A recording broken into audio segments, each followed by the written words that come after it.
Podcast, a weekly live show where we explore the power of culture and leadership in business. I'm Ryan McCarty. And I'm George Rogers, and we go live every week to learn from each other and hear from other experts about how to effectively champion our team members and ourselves. So join us live every Wednesday on our social networks or subscribe. You can listen to Apple, Spotify, and Google Podcasts. Now, let's champion your culture. What's going on? What's going on? We are back for another week of Champion your culture. Yes. Every Wednesday we are here live. George, how you doing, man? Hey, I'm doing good, man. It's good to be here. It's been a good week, an interesting week. So I'm just glad to be above the ground. You know, it's always blessed to be above the ground and not below it. But yeah, I'm doing good. Yesterday, let me start off by saying this: self-care is the best care, right? In all reality, we got to take care of ourselves. Yesterday, I went to the barbershop and got my whiskers and everything changed, trimmed up, got my hair cut, fresh fade. I'm fresh, real fresh. And man, I know they talk to you. There's moments where he's like, self-care, you take care of yourself, you just feel different. When I walked out of there, man, and I was going to my car, I just felt like a confidence. As soon as I stepped over the threshold, I felt just a power of confidence come over me, like I can do anything at that moment. I was demoralized though.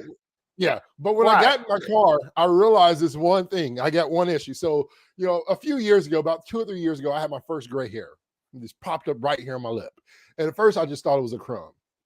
And I went through a tragic moment. It was trauma. I was traumatized. And then it popped up here. That's the beginning of a midlife crisis right there, yo. That's the beginning of it, yeah.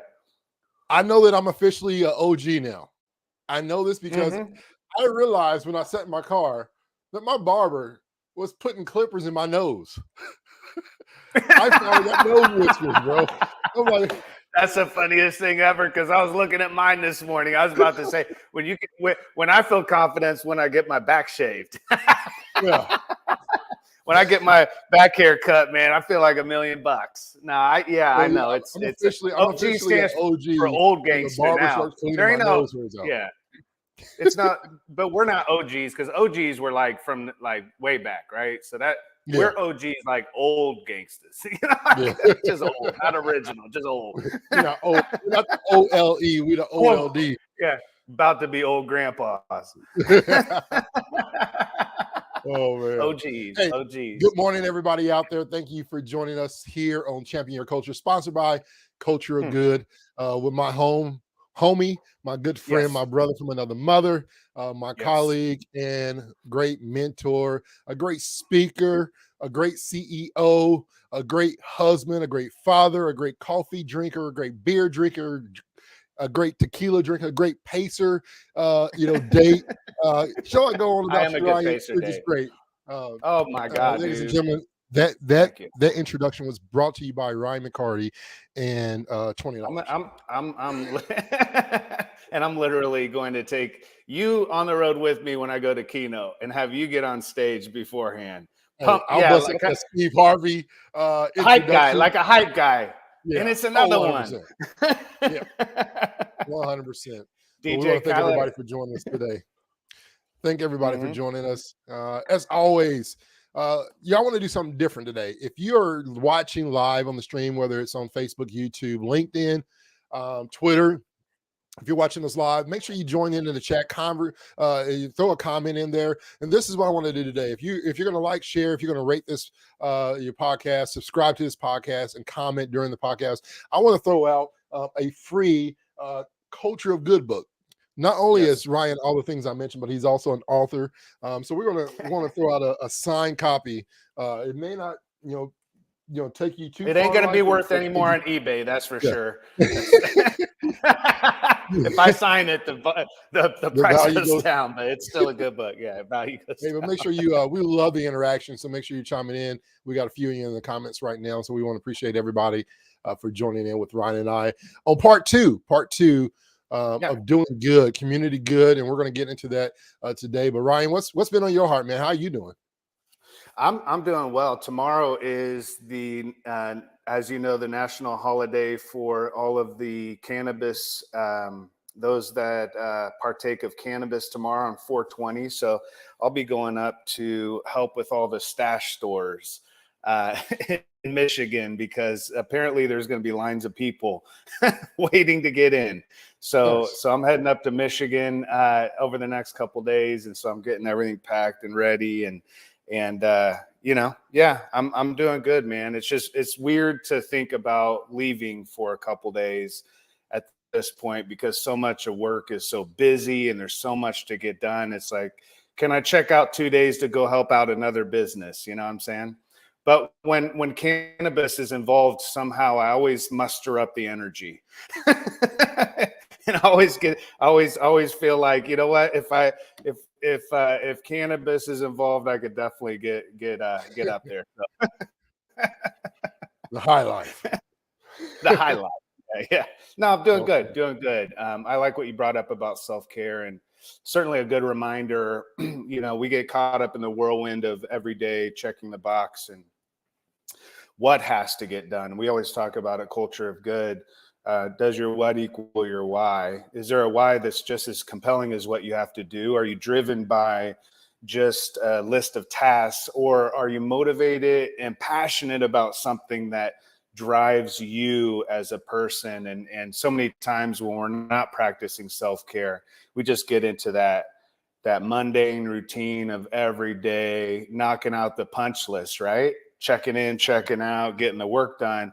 But we have to realize that we're more than a human doing, we're a human being. And so how are we being at work? And that's a big topic within the Culture of Good podcast, is how are we being champions? How are we being leaders? Not just are you a manager in terms of title, position, but are you being a leader, right? Like, and so when you practice self-care, you're caring for that ability to lead others well too. So it does benefit you, and it also benefits your team and the organization. You know, there's been times, George, where we just grabbed hands and just meditated or took a few deep breaths before we spoke together or did a podcast, or, you know, any of those things. And so it's really important to really set your heart and your mind and your intention on what kind of day you want to have. You know, we're kicking the day off here with so many people that are jumping on with us. And I just want to encourage everyone to take a moment, not during the podcast, after the podcast, to take a moment, maybe a couple minutes, just to sit and take some deep breaths. You know, look up the concept of box breathing and do that 4-4-4-4 breath just a few times before you go into that meeting, you know, before you have that conversation. We have a lot of people that are in HR, and you're taking care of everybody else. How are you taking care of yourself, you know? Yeah. So yeah, it's good, man. Yeah, we definitely have to take care of ourselves. And we talk a lot about that in the whole self-leadership aspect of things, that before you can lead somebody else, you got to lead yourself, and all those things that you do. And, you know, one of those first steps and healthy steps is, like you said, self-care. So it's important, man. I like a mani and pedi every once in a while. I don't care what anybody says or what anybody says about the manhood. I love it. Dude, there ain't nothing. There are things that are greater than, you know, a foot rub and a hand rub, but there's nothing greater than a fresh haircut and a mani-pedi to relax you, and get a massage. Get a massage at least once every other month, even if it's not monthly, if it's not in your budget, once a quarter. But just to relax, man, it's important. As a matter of fact, I'm going to book me a massage. I'm going to book me a massage. Actually, I'm going to do it next month while I'm traveling. That sounds just great. Relax. Yeah, that sounds wonderful. Great. So, well, you like to do good, next month my calendar is packed, so you may have to wait till the month after. I'm kidding. What'd you say? I said I heard you like to do good. I was, you know, transitioning that smooth. Oh yeah. Okay. This is a real smooth. This is like that transition. That lead in was like a really bad stand-up comedy act. Yeah. I hear you like to do good. Yeah. As a matter of fact, George, I do like to do good because it's so transformative in our business. Yeah. I love the lead in. But yeah, honestly, we talk about the difference between transactional leadership and transformative leadership, and how much of life is a give and take. And we understand that there's a trade-off. We go to work, we're bartering essentially. I'll give you my time, you give me some money for it, right? I give you my skills, you give me some more money for it, right? I give you loyalty, longevity within your business. You in turn will turn my job into a career and give me a title. Awesome. So we're still bartering. We're still doing this give and take. Then all of a sudden a leader moves into our life that cares about us. And it's not so much about they care about us because the more they care, the more we're productive and the more we make money or success for the business. They care about us because they're one of those kind of leaders that actually do care. And when we have that transformative type leadership, those type of opportunities lead into what we're talking about today. And that is, how are we within our business, within the organization that we lead, how are we leveraging that business within our local community to have a transformative impact? Where we do business, we do good, right? And when we think about good, we have to think of it outside of the context of simply just every once in a while having some type of outreach event. Today, we're talking about doing good well. There's a difference because you can do good and you can do good well. You can do good in the sense of giving back, having an opportunity to care for employees. Employees can give back to the community. Maybe it's, you do a walk for cancer, or you collect, canned goods and donate it to a local food bank, or whatever it is. There's all kinds of opportunities out there. We understand it's volunteerism, philanthropy. But when we start to do good well, what we start to realize is that doing good becomes an amazing catalyst for opportunities for us to engage people's souls, right? We talk about bringing your soul to work. What we're talking about is we want people to feel something different about where they work, not just simply, I go to work for a paycheck. You know what I'm saying? Have you ever just gone to work and it was a paycheck, and eventually what happens, right?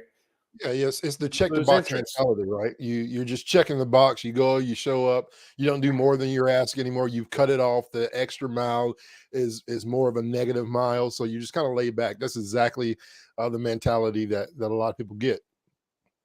Yeah, it's like quiet quitting. We talk about that, where it's just like people quit, but they're doing it subliminally. You know what I'm saying? Like you can't really tell because they're getting just enough work done. They say if you pay people just enough to keep them, that they'll do just enough so you won't fire them.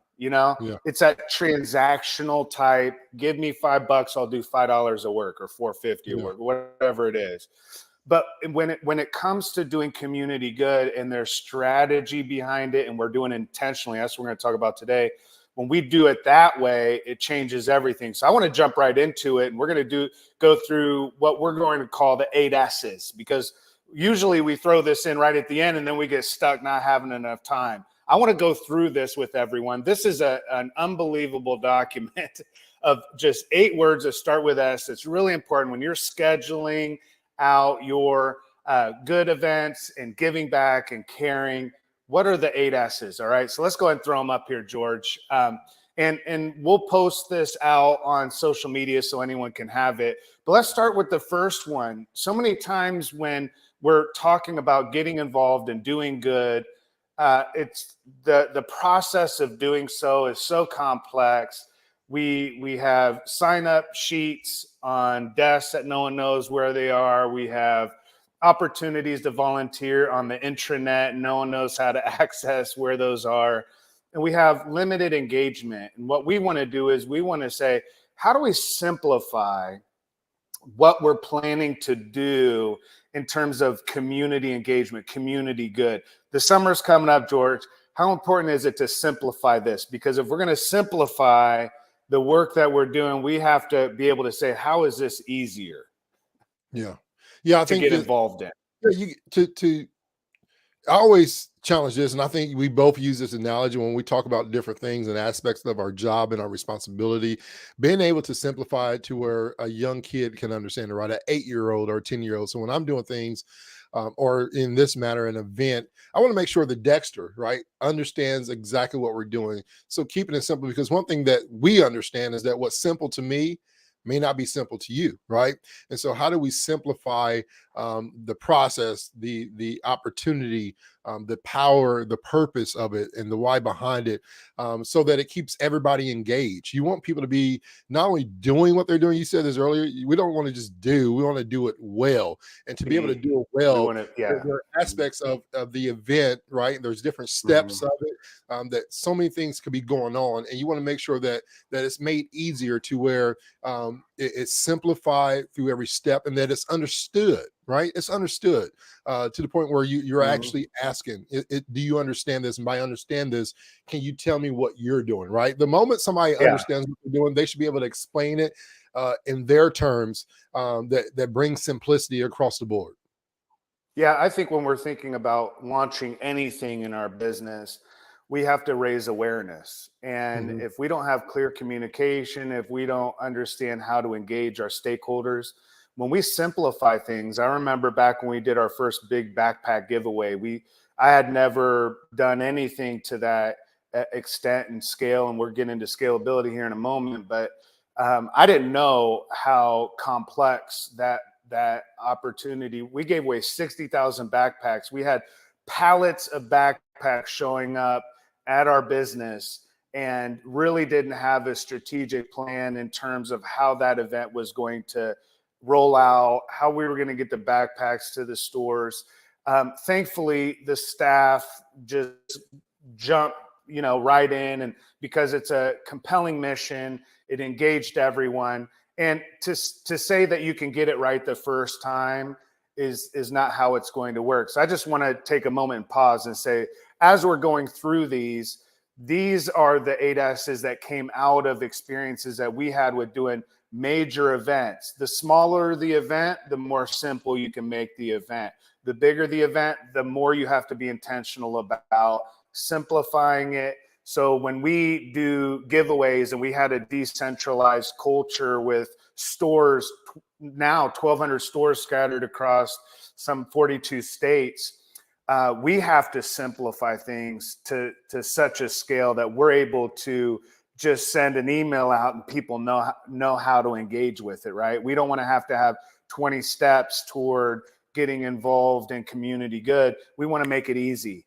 The first part in ensuring that your community good is successful is you have to make it easy for people to engage with it. The second one is scalability, right? That's what I was talking about. Like, I went from giving 1,000 backpacks away in one event in a small town of Marion, Indiana with our church, to taking that in 1 year to 60,000 backpacks across, at that time, 35 states. Yeah. So the question is, dependent upon your business, is it scalable? Do you have a plan to get every stakeholder engaged in it, rather than saying, we do community good? What's your community good? Oh, it's when our senior staff go out and do some good and give a check to the local Boys and Girls Club. Nah, we want every single person in your business involved in community good. That's it. Scalability, right? The scalability is getting everybody right involved, because we do see that. We see companies that the check is the easy thing.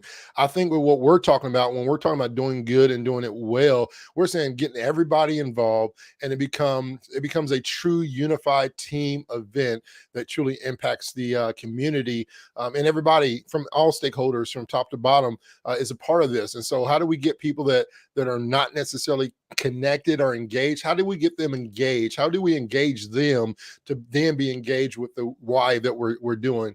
And so being able to take that to the next level. I remember, Ryan, I remember smaller beginnings, 25, right? We didn't have a lot of budget money. It was smaller than that. And so, scaling it up to that 1,000 to 60,000. And now we're talking, already over 1 million backpacks worldwide, or in statewide, across 43 states, right? 43 states is the number right now.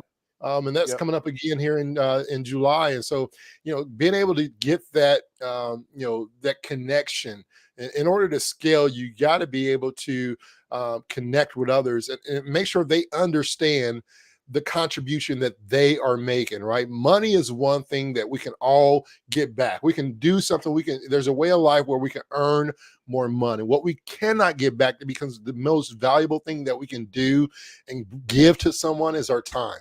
And so when you're giving your time versus giving your check or your money, what you're saying is you're giving your greatest ROI. Your greatest return of investment is the time that you give to others, and then what that gives back to you. And I think, Ryan, when it comes to this, why do you want to scale it? What's the impact of scaling? What's the impact of that engagement?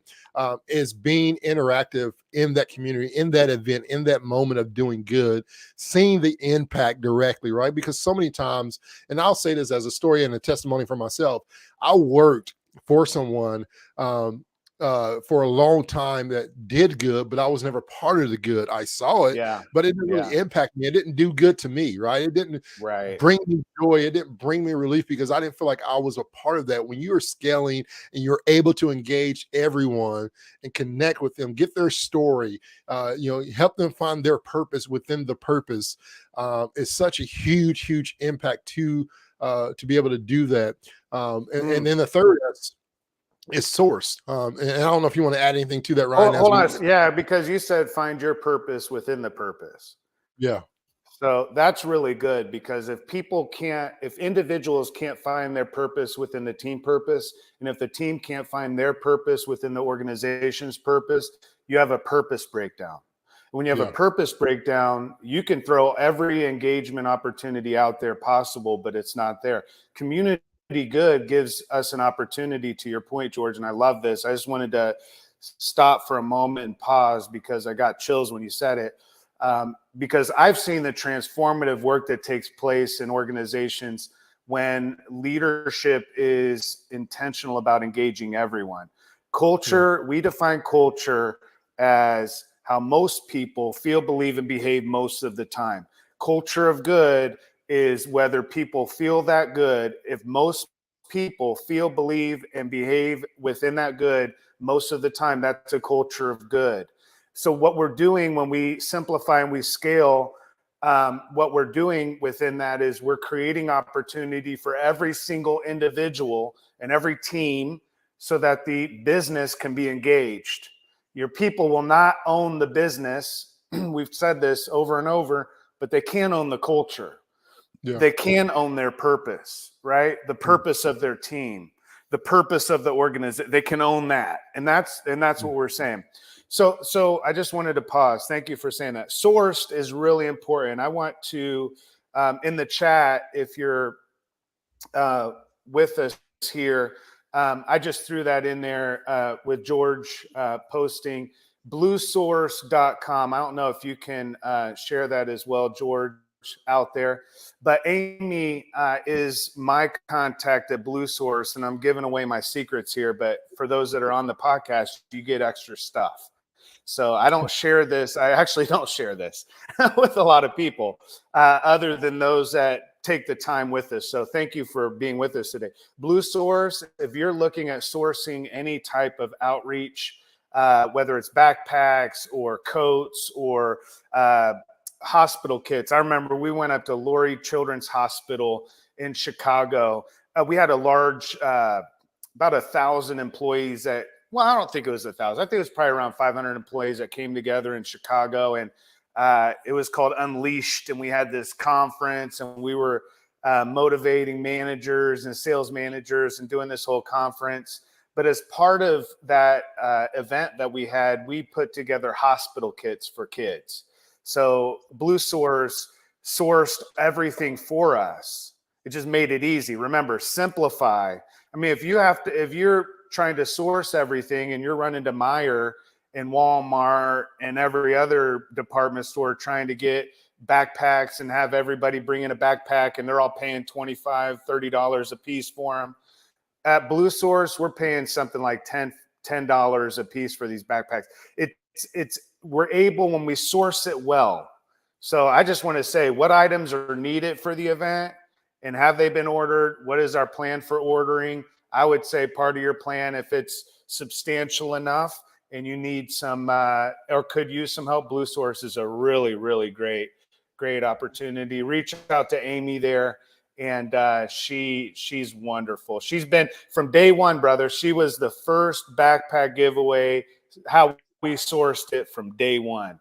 Amy's amazing. So I just want to throw that out there. Source. Is there anything else that you have for Source, or we want to move on to actually, you know what? Let's take a break because let's see, that's 3, 4. We have a few more. Do you want to run through the rest? Let's go through. Yeah, let's go ahead and just hit schedule. The next one's scheduled, right? And so once you source, you have the items that are needed for the event. They've been ordered. And you have that plan in order. You have somebody, right, that's championing that section of it. Then you want to get things scheduled, right? You want to be able to pick the dates and the time. It's our belief, right? We've done this for 20 plus years. It's what we do as far as community events. I don't want to say we're masters at it, but I would say we're gurus. We've been through enough failures. I am an expert on events. We are experts. Yeah. So we're experts and gurus on it when it comes to events. And one of the most important things is really finding the right date and time, right, to have this event and be able to determine when is going to be the most effective. Really finding, and this aligns with what we're doing. So for us, at TCC, when we put culture good and and we challenge people to bring their souls to work and really bring this impact. And one of the most important essences was the schedule. When we said book bags, right? It does no good. Maybe it's good, but it's not a huge impact if you say, hey, we're going to do book bags in March and April. Let's do book bags right now. Sure. Right. School's about to end. Kids are done carrying their bags by now. They're over it. They're not putting anything in their bags. They're definitely not taking homework home. They're checked out. The most important time is right before school, right? July. Summertime. As you're planning 2 or 3 weeks out, parents are getting there. Parents are wondering if they're going to have enough funds. You got different types of situations, and you want to do good. The best time for backpacks is always going to be 2 or 3 weeks out for school, and so that's what TCC does worldwide on the same day. Everybody gets together, so you want to have that's what I was going to mention. Yeah. I think it's really important. Yeah, I think it's really important to your point when we talk about scheduling.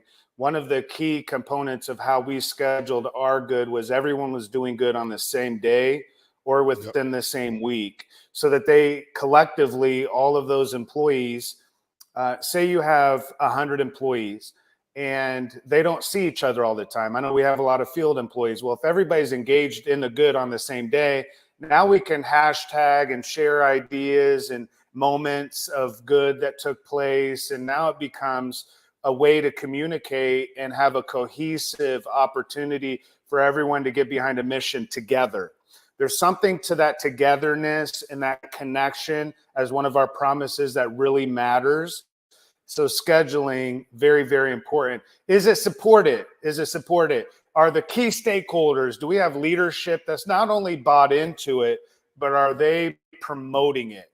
Do we have like the owner, CEO, board members? Do we have VPs? Do we have, and I would say, since we know that in most organizations, 80% of the population of workforce goes directly toward middle management or frontline management, do we have frontline managers engaged in this? Because you know how it is. If everybody out front is like, yeah, we're going to do this, but you don't have that frontline management engaged in this type of work, it fails. And so one of the things that we had to decide early on was, how do we gain the buy-in and support from those key stakeholders, right? We want to scale it to everyone.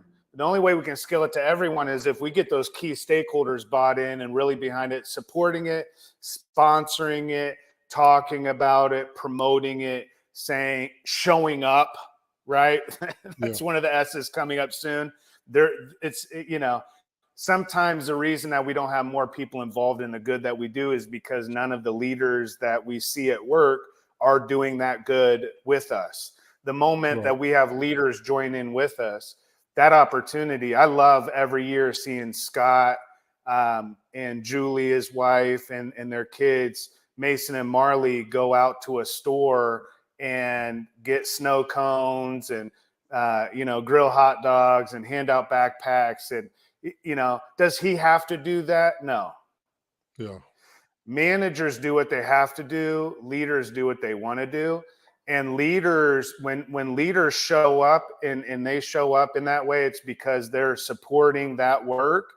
And Right. I would say nothing does more for the ongoing engagement of good than having key stakeholders be a part of it. So is it really supported? The next one's really important, George. Sensory.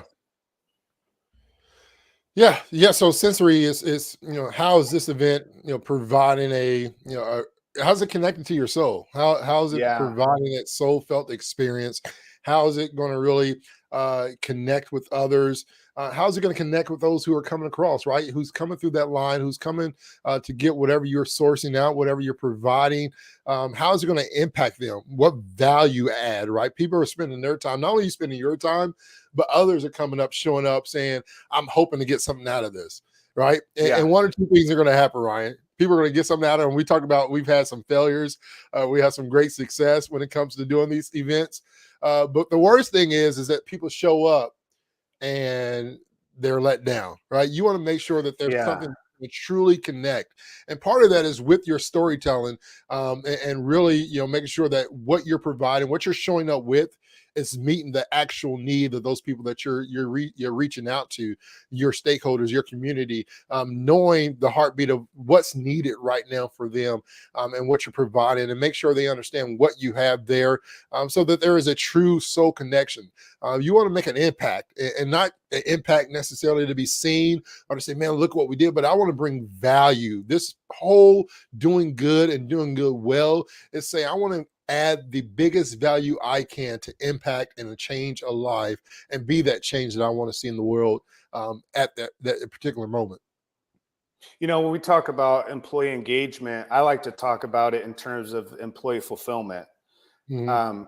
This community good sometimes can be very check the box like anything else. Everybody, we're going to have a food, we're going to take food to the food bank. Everybody bring in canned goods for the next 3 weeks. And then we have a box, and then somebody randomly goes and delivers it to the food bank.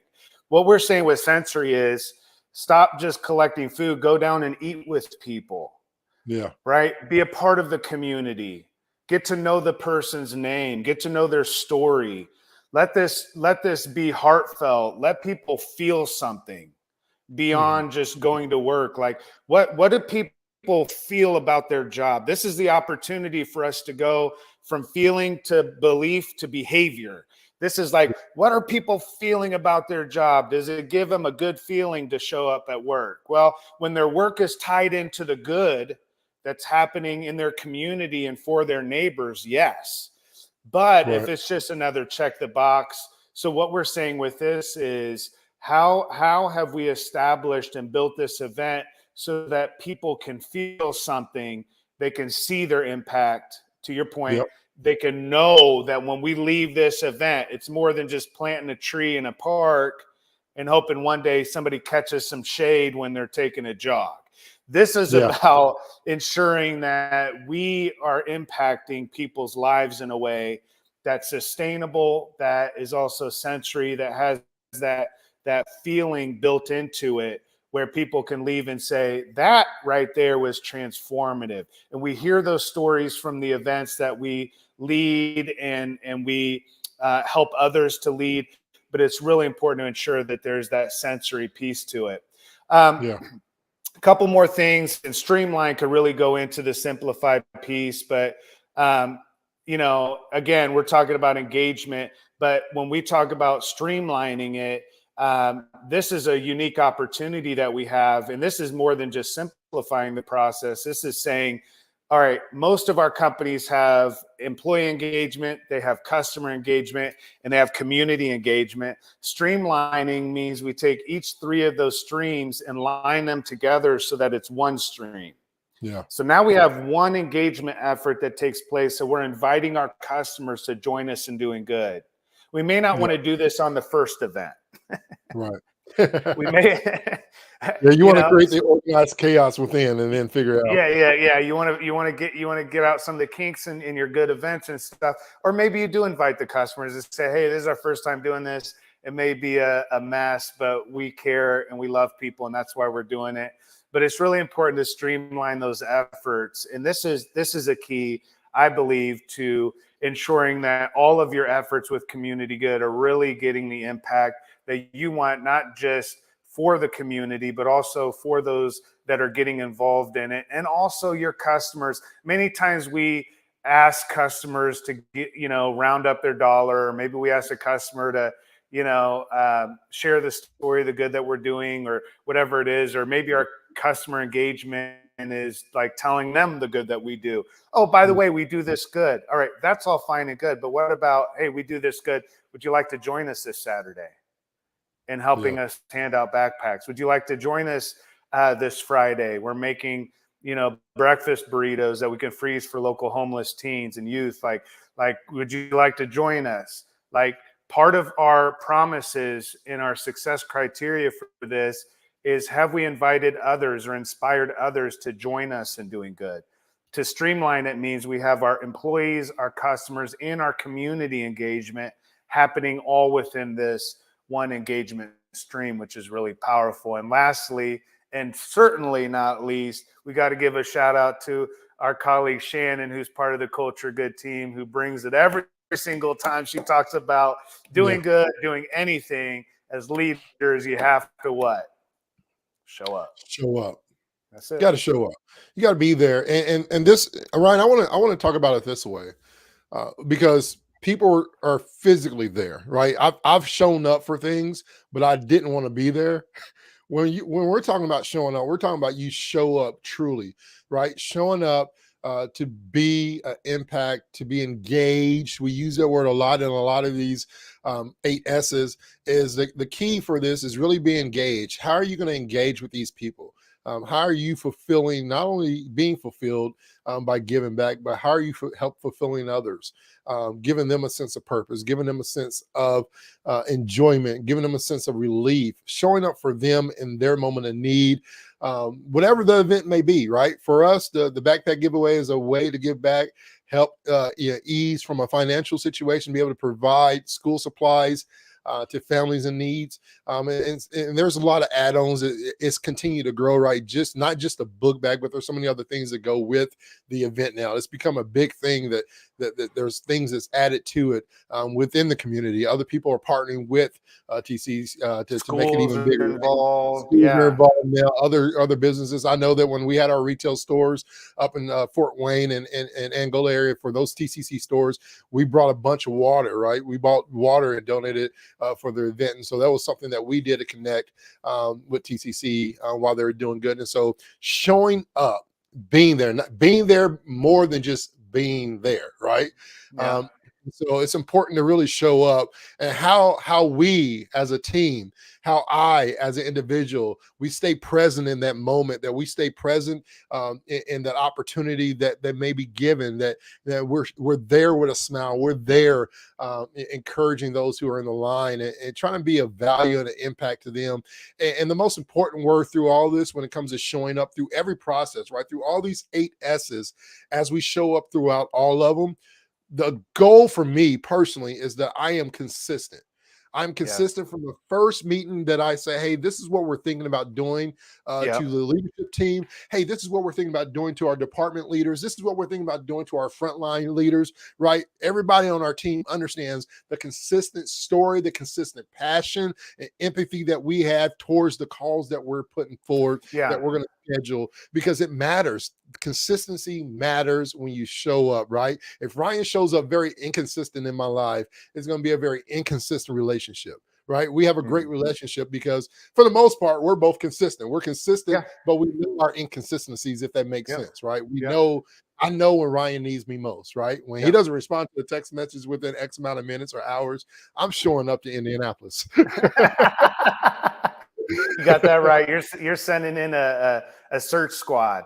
Yeah, I do want to end with this, because Kenneth brought up a really good point. Having a relatable story or event in your life that connects to the audience, company, community.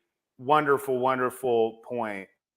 The way that when I transition out of nonprofit work into for profit and launched this culture of good, The reason that people connected to the movement is because they connected to the moment. And the moment was filled with me doing exactly what Kenneth is talking about, being vulnerable.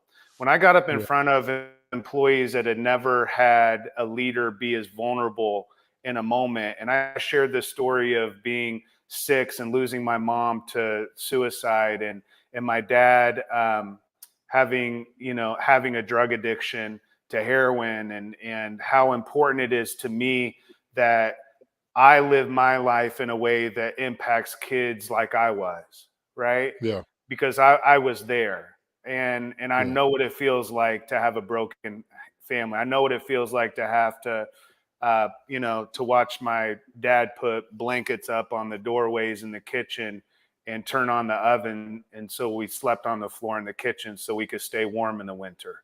I understand what that reality is, and it's in me, right?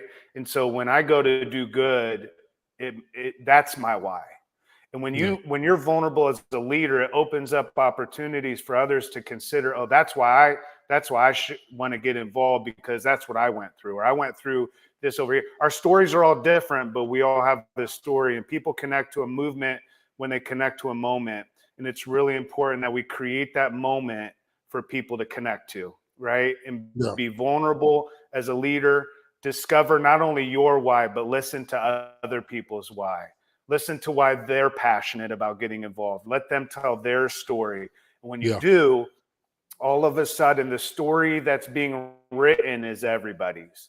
It's not just the company saying, we want to go do good. Please come involve yourself. No, let's write a story together. Let's create a narrative where our business and our lives are a force for good. And this is why we're going to do it. Not because it's a check the box. It's because I understand what it feels like to hurt. I understand what it feels like not to have food, or whatever it is. We had an employee that no one knew they had gotten hired and put in a false address or a past address, but they lived in their car for a few weeks while they started their job until they could get a paycheck. And none of the employees knew until someone caught them.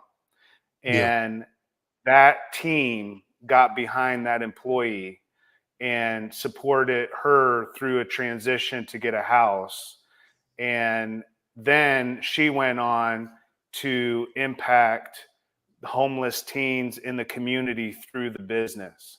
See, now you've got more than an employee or a cog in the wheel. You've got a movement of people that know their why. And because of that, you have a business that knows its why. And when you follow these 8 S's, you can really have a movement that impacts not only your employees, not only your customers, not only your community, but all at once. And one amazing opportunity. We call it the culture of good, but you might call it something else. We're excited that you joined with us today. George, I'm excited to hear stories as people are implementing some of this within their business, and actually be able to know that what we're talking about is having that kind of impact. We're seeing it in many companies. We want to see this movement continue to grow way beyond what we're talking about today. We would love to see business itself as a force for good throughout the world. So that's why you're here. That's why we're here on Champion Your Culture, the podcast, sponsored by Culture of Good. We have Lighthouse Research and Advisory providing data and research for us so that we can provide that for those that show up. And as always, we're excited about the following topics that we have around this. Summer's coming. What an amazing opportunity for you to engage all your stakeholders in doing good in the world. So, George, do you have anything else before we sign off here today? No, I just want to challenge. I've been saying this the last couple of weeks, and I just want to make sure it's part of my story now that true leadership doesn't want anything from you. True leadership wants everything for you. And as leaders, what do you want for your team today? What are you going to be able to give to them? Knowing them and engaging with them is so important, especially as you talk about doing good. One of the things that you want to make sure is that you're doing good internally, right? That they know that you're a good leader, that you care about them. And so, doing good well first starts with self-care, not just necessarily self-care for yourself, but self-care for your organization. Make sure you're doing good well internally. So make sure that it starts there. You do the big good event, but make sure you're doing big good internally with your team, and they understand that, hey, listen, I don't want anything from you, I want everything for you, and you have that relationship to where you know and they know that you care. So make sure that you're doing good well. And as we're talking about doing these things and doing events, make sure you're celebrating those moments and failures. Listen, celebrate the failures. Do all those things internally as well as externally. That's when you start to see that engagement go up. Engagement is easy when I know that Ryan cares about me as his team member, right? It's easy for me to say, Ryan, you want to do what? I'm there. I'm showing up. Yep. And as you said last week, Ryan, it stuck with me. And we talked about this, showing up in our words and our actions, right? We're going to show up with what we say by what we do. And I think that's so important that we do that for each other, for ourselves, but also for others, to bring good to this world. And so, yeah, that's all I got to say, man. I'm excited. I appreciate everybody joining us again on Champion Your Culture, sponsored by Culture of Good and the team there.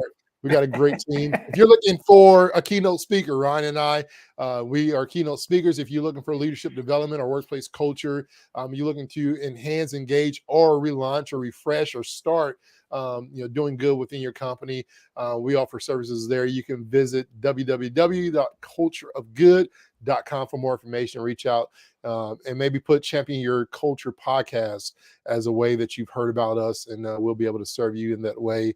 We appreciate everybody joining us again, Ryan. Until next week. So I'm saying Kenneth probably was the most involved today in really chatting up. Like chatting. So you were saying that somebody's going to win a book at the end of this. Why don't we do this? I would say unless we definitely he's got to win at least a book and a shirt or something. Yeah. I got we got Angie on Facebook that's been commenting as well. She was there with us from the start this morning. So shout out to Ms. Angie, I believe out in Bloomington, Indiana area, joining us. And so appreciate the support there. So maybe we get 2 books, or maybe we do a book and a shirt. Let's do that. Let's do that. Let's do a book and a shirt for both Angie and Kenneth. If you can reach out to George at culturegood.com, we'll get that sent out to you. We'll send you one of the newer gray shirts. We got the new gray shirt in a book. And thank you so much for joining with us today. We really appreciate the opportunity to come onto this show every single week and provide content that we believe can be transformative to our lives, our team, and our organization. So, George, can't wait to talk to you next week. I'm sure I'll talk to you before then. But we want to give a shout out and thank everyone for joining with us today on Champion Your Culture.